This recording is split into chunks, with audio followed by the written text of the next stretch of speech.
Hello प्यारे साथियों, कैसे हैं आप लोग। उम्मीद करते हैं आप लोग मस्त होंगे, व्यस्त होंगे और अपने पढ़ाई में मस्त होंगे। तो आज हम लोग करने वाले हैं क्लास 12 फिजिक्स चैप्टर नंबर 1 का तीसरा लेक्चर। तो हमने 2 लेक्चर पहले ही कर चुका है, तो ये हमारा तीसरा लेक्चर होने वाला है। तो इनमें हम लोग देखने वाले हैं ये 3 टॉपिक जो कि एग्जाम की दृष्टि से काफ़ी महत्वपूर्ण है और ये हमारे सिलेबस का एक हिस्सा भी है। तो जैसा कि मैं बताना चाहूँगा कि ये आवेश का आयतन घनत्व 2025 के एग्जाम में आ चुका है। तो इस दृष्टि से ये तीनों ही टॉपिक अपने में महत्वपूर्ण है। तो चलिए हम लोग करने वाले हैं विस्तार पूर्वक इन तीनों टॉपिकों को एकदम एक्सप्लेन के साथ। तो पहला टॉपिक है आवेश का रेखीय घनत्व से आप क्या समझते हैं, इसका ऐसा ही मात्रक लिखें। तो आवेश का रेखीय घनत्व को समझने से पहले हम लोग इनके बेसिक कॉन्सेप्ट को समझेंगे कि आवेश का रेखीय घनत्व होता क्या है।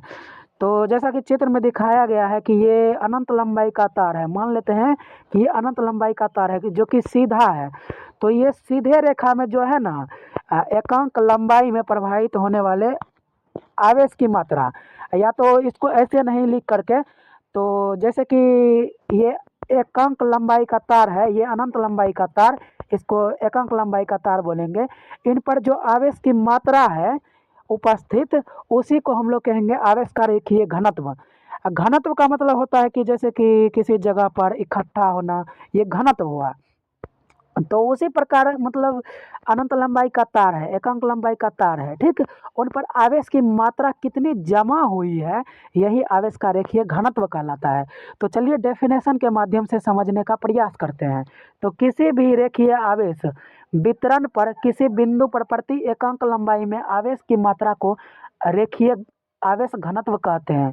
तो हम समझा चुके हैं कि एकांक लंबाई का तार है और इन पर आवेश की मात्रा आवेश का रेखीय घनत्व कहलाता है। इनको बहुत तरह से डेफिनेशन हम कर सकते हैं। जैसे कि हम बता देंगे, इसे लेमडा से दर्शाया जाता है। इसकी असाई मात्रक कूलम प्रति मीटर है। तो इसको लेमडा से प्रदर्शित करते हैं। तो लेमडा बराबर क्यू अपॉन एल। मतलब ऐसे भी लिख सकते हैं कि किसी चालक का प्रति एकांक लंबाई पर आवेश की मात्रा को आवेश का रेखीय घनत्व कहते हैं। तो यहाँ पर आवेश का रेखीय घनत्व का सूत्र है लेमडा बराबर क्यू अपॉन एल, जहाँ क्यू बराबर आवेश, एल बराबर वह लंबाई है जिस पर यह प्रवाहित होता है। मतलब आवेश प्रवाहित होता है उसका लंबाई, ये सीधी बात कि आवेश का लंबाई हुआ ये एल, ठीक। तो इनको सरल भाषा में समझने का प्रयास करते हैं। तो यहाँ पर हम इसको डेफिनेशन के तरह से समझ सकते हैं। किसी एक समान आवेशित अनंत लंबाई के तार की प्रति एकांक लंबाई पर आवेश की मात्रा को आवेश का रेखीय घनत्व कहते हैं। ये सरल सरल डेफिनेशन हुआ। तो इनको भी आप लोग कर लीजिए। एकदम अच्छे तरीके से आप लोगों को समझा चुके हैं। अब चलते हैं दूसरे टॉपिक की ओर। तो इसी प्रकार हम लोग दूसरे टॉपिक की ओर आते हैं। तो बेसिकली इनमें बात है कि ये वर्गाकार होता है, ये समतल होता है, ठीक। समतल चादर होता है और इन पर आवेश की मात्रा कितना होती है, ये आवेश का पृष्ठ घनत्व कहलाता है। तो यहाँ पर किसी समतल, ये समतल चादर है, ठीक। ये प्रति एकांक क्षेत्रफल, उनमें प्रति एकांक लंबाई था, इनमें प्रति एकांक क्षेत्रफल है। ये बात को याद रखना है, ठीक। तो प्रति एकांक क्षेत्रफल पर आवेश की मात्रा को आवेश का पृष्ठ घनत्व कहते हैं। तो किसी समतल या वक्र पृष्ठ पर आवेश के वितरण के आधार पर प्रति एकांक क्षेत्रफल पर आवेश की मात्रा को आवेश का पृष्ठ घनत्व कहते हैं। इसे सतही घनत्व भी कहा जाता है। क्योंकि सतही आवेश घनत्व क्यों कहेंगे कि क्योंकि यह सतह पर हो रहा है, ये आवेश की मात्रा जो है ये सतह पर जमा है, इसीलिए इसको सतही घनत्व कहते हैं। तो इसका सूत्र है, पृष्ठ घनत्व का सूत्र है, इसको सिग्मा से दर्शाया जाता है, ठीक। सिग्मा बराबर क्यू अपॉन ए। तो जहाँ यहाँ जो है सिग्मा बराबर आवेश का पृष्ठ घनत्व है, क्यू आवेश है और ये उस सतह का क्षेत्रफल है जिस पर आवेश प्रवाहित होता है। तो यहाँ पर हमारा ये भी क्लियर होता है और इसको सरल भाषा में समझने का प्रयास करते हैं। तो किसी एक समान आवेशित पृष्ठ के किसी भाग पर आवेश की मात्रा उस भाग के क्षेत्रफल के अनुपात को आवेश का पृष्ठ घनत्व कहते हैं। यहाँ पर देख सकते हैं सिग्मा बराबर क्यू अपॉन ए, यानी क्षेत्रफल मतलब सिग्मा बराबर है आवेश का पृष्ठ घनत्व बराबर आवेश पर कुल सॉरी पृष्ठ पर कुल आवेश और क्षेत्रफल के अनुपात को आवेश का पृष्ठ घनत्व कहते हैं। तो ये भी डेफिनेशन हमारा कंप्लीट होता है कॉन्सेप्ट के साथ। चलते हैं तीसरे टॉपिक की ओर। तीसरा टॉपिक में हमारा है इसी प्रकार है कि मतलब आवेश का आयतन घनत्व से आप क्या समझते हैं, इसका ऐसा ही मात्रा लिखे। तो उसमें क्या था, आवेश का रेखीय घनत्व में क्या था, एकांक लंबाई था। तो इसी प्रकार इनमें भी है। तो उनमें रेखीय घनत्व में क्या था, लंबाई था, प्रति एकांक लंबाई।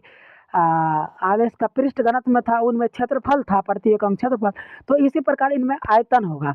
इसमें जैसा कि दिखाया गया है प्रश्न में, आयतन घनत्व। आयतन घनत्व किसे कहेंगे कि आयतन में प्रवाहित आवेश, या तो इस प्रकार हम बोल सकते हैं कि किसी प्रति एकांक आयतन पर आवेश की मात्रा को आयतन घनत्व कहते हैं। तो आप लोगों को पीछे समझा चुके हैं। तो इसी प्रकार हम लोग डेफिनेशन के माध्यम से समझ सकते हैं कि आवेश का आयतन घनत्व प्रति इकाई आयतन में आवेश की मात्रा को आवेश का आयतन घनत्व कहते हैं। इसे ग्रीक अक्षर ये रो से दर्शाया जाता है। जैसा कि आप लोग समझ सकते हैं कि रो बराबर, इसको रो कहा जाता है और ये ग्रीक अक्षर है, ठीक। इसकी SI मात्रक होता है कूलम प्रति मीटर। तो यहाँ पर देख सकते हैं रो बराबर Q/V। तो Q का ऐसा मात्रक क्या होता है, आवेश का मात्रक होता है कूलम, और ये आयतन का ऐसा मात्रक होता है सेंटीमीटर क्यूब, और ये ऊपर जाएगा तो यूनिवर्स हो जाएगा, माइनस लग जाएगा। तो यहाँ पर इसको भी ऐसे ही दर्शाया जाता है। और आयतन आवेश घनत्व का सूत्र होता है रो बराबर Q/V, जहाँ Q आवेश और V उस पिंड का आयतन है जिस पर आवेश की मात्रा प्रवाहित होता है या जिस पर आवेश की मात्रा जमा है। तो इसी प्रकार हमारा 3 टॉपिक कंप्लीट होता है और ये तीसरा लेक्चर भी हमारा कंप्लीट होता है। तो आगे जो है यहाँ पर जो है हमारा लघुत्तरीय प्रश्न खत्म होता है, यानी समाप्त हो चुका है। और इस चैप्टर में केवल 2 ही 5 नंबर का सवाल बनता है, तो उनको भी हम लोग आगे के लेक्चर में कंप्लीट करेंगे और ये हमारा चैप्टर समाप्त हो जाएगा। और आगे जो है MCQ करेंगे। बस यहीं पर हमारा चैप्टर पूरी तरीके से कॉन्सेप्ट और प्रश्न के साथ और ऑब्जेक्टिव के साथ ख़त्म हो जाएगा और हम लोग अगले चैप्टर की ओर देखेंगे।